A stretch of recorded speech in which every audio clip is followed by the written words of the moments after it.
Viewer discretion is advised.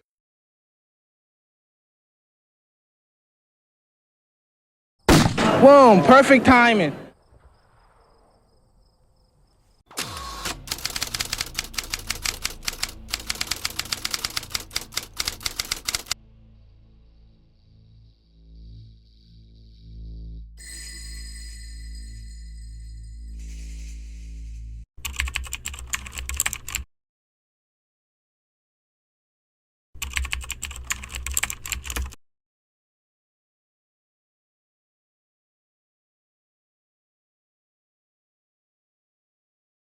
"32-year-old DeLand officer Johan Mulero was investigating a call that someone was being disruptive near a DeLand intersection, possibly yelling at drivers. Officer Mulero would confront the victim in this case, Alan Kidd.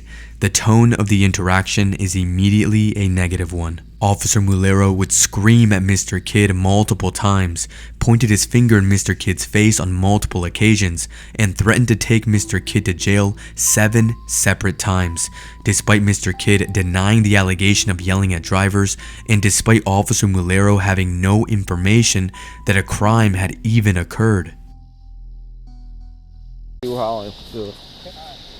How's it going? Can we get away from the power lines? Let's start with that. Yeah, sure. What? Get away from the power lines. Let's sit over here for a minute. Oh, I didn't know we were... You don't see the power lines? I mean, I didn't even look up. Okay, well, maybe you should pay attention. Okay. Have a seat over there. Get away from me. Sit over there. You're pushing me away from you? Yeah, I don't need you stepping up to me like that. Sit down. Stepping up to you? Sit down, or I'm going to sit you down. I wasn't stepping up to you, sir. Sit down. Sit down. Do you understand that? When I tell you to do something, you do it. Yeah, is that right? Okay. You're on a power trip? Is that what it is? No. Okay. I need you to listen. That's what's up. Who are you? I was just on the street and me and him were just talking. I saw that he was distraught and I was just trying to help.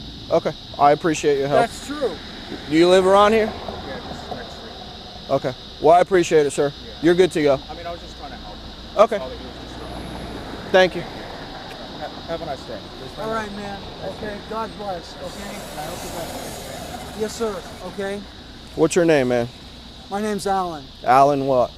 Kid. Kid. Yes, sir. Are you homeless? No, sir. I am not homeless. Okay. So what's going on with you today? Nothing. I'm just standing on the street corner talking to this guy I just met, and all of a sudden you're pushing me down and being real physical with me. You know why? I don't understand. No, I don't know why. Lower your voice. Lower your voice. Really? Okay? Do I have to do this? Yes, I'm telling you the voice. Okay. Listen to me. Because I'm going to tell you one more time. I'm going to tell you one more time, and you're going to go to jail. Is that right? Lower your voice, or you're going to jail. Listen to this guy. Okay. Do you believe in this? Lower your voice, or you're going to jail. I'm not. Oh, you're going to go to jail. Base. So listen, we are going to start over again, so you can learn. Go ahead and keep moving forward. I'm going to lay you out on the ground. I'm just trying to get more comfortable. Okay. You are going to calm down, and we're going to have a normal conversation, and you're going to understand why I'm here. Okay, if you shut up and listen for a minute, you will understand. I'm ready. We were called here because you were here, supposedly yelling at the cars and causing a scene. Negative. Okay. Are you going to stop talking so I can explain to you? Okay. You're about to go to jail. I wasn't yelling at you any are cars. about to go to jail. That is the last time that I tell you. Next time, you're going to have handcuffs on you and you're going to jail. We were called here based on what's going on. Whether it's true or not, it is not. I have no clue. That's why I'm here, to figure out what's going on with you. When you walk up to an officer and you get that close to an officer, it is not good. Why? Because now you're in my personal space. So I am telling you to back up, and when you don't back up, for you, yes, when I give you an order, right? Because when I give you an order, because you're on a power trip, because when I give you an order, is that right? Because when I give you an order and you don't follow it, that's what happens. I told you to back up and you didn't. I told you back up again, or I'm going to sit you down, and you didn't. So I sat you down. That's how it works. Do you understand that? Yes. So what's going on with you that you're yelling at cars or whatever? Where are you yelling at cars? No, sir. Okay. Where do you live? Not. Where do you live? I live in DeLand, North DeLand. Okay. No, where in North DeLand? I'm on my way home. Okay. Okay. Were you having some kind of issue? Did you need some assistance? Absolutely not. This guy was just trying to help me and be a good Christian. Help you on what way? In what way? What do you need help with? Spiritual way, okay? Okay. Do you live with somebody? No, Do you have ID on you? Huh? Do you have ID on you, sir? Yes, sir. I sure do. I don't understand why you're doing this. Why you're pushing me Because I don't like people testing me. I don't like people not following my orders. Nazis either. Okay. Are you done? Can I show you my ID? Give me the arm. Give me your arm. Can I show you my ID? Hold on, let's get his backpack off.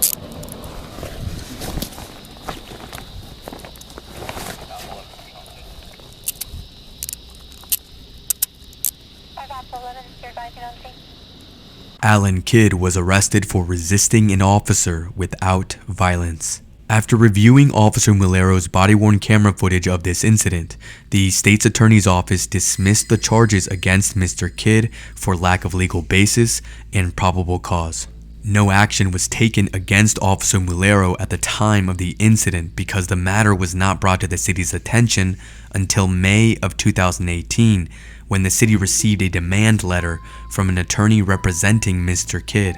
The letter included a short version of the events and only the last 20 seconds or so of Officer Mulero's body-worn camera footage. The Florida Department of Law Enforcement reviewed the video and determined that Officer Mulero's actions were, quote, troubling and inappropriate. Said conduct did not constitute a crime. Officer Mulero would tell the internal affairs investigator that Mr. Kidd was walking too fast towards him and that he felt Mr. Kidd to be a viable threat. His department did not agree, saying Officer Mulero's actions were excessive and unreasonable.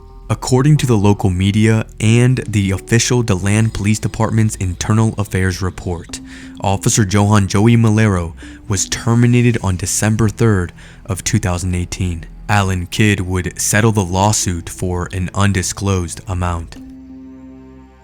And at the very least, I was hoping they'd maybe take him off the street and put him on a desk job. But to me, this is even more justice. Kidd, a military veteran, felt the firing was justified. He needed to be off the streets. He had a really hairline trigger. The DeLand police chief said in a statement.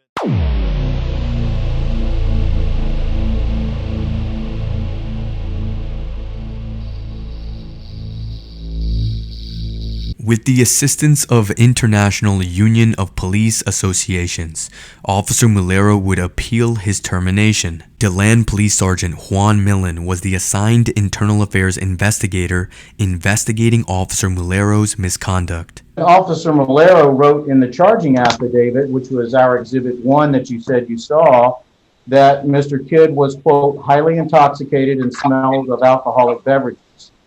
You have no reason to dispute Officer Mulero's version of what he observed in the field, do you? Well, looking at the video myself, it doesn't appear for the gentleman to, he was coherent.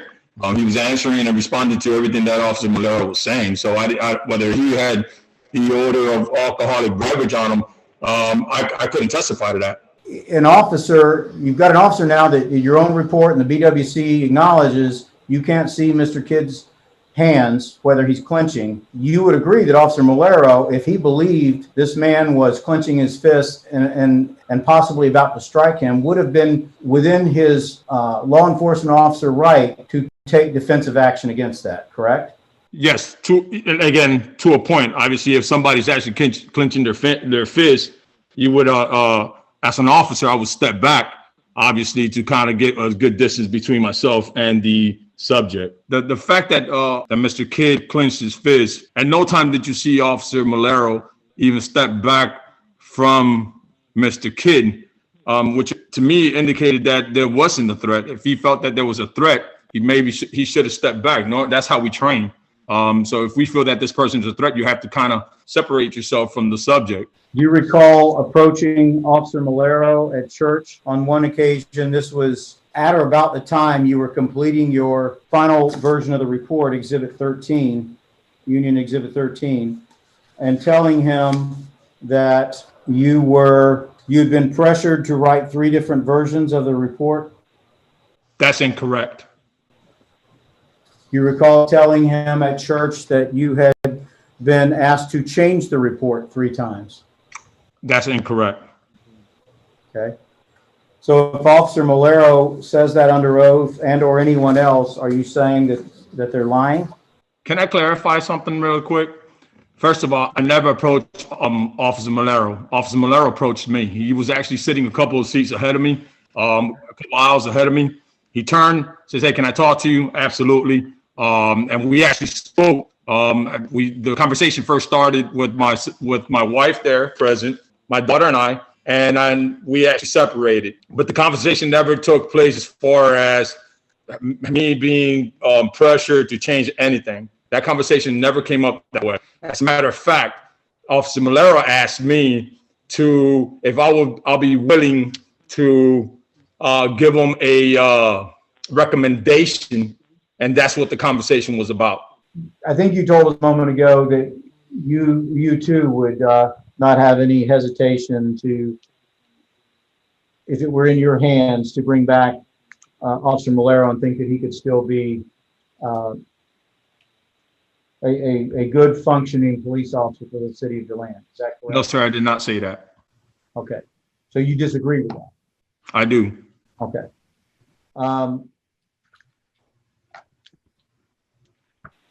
First of all, you were an officer for how many years with the city of DeLand? Close to 6. Close to 6. Okay. And did you enjoy your job as a police officer for the city, sir? Yes, sir, I did. Would you like to have that job back? I would rather anything more than that, sir.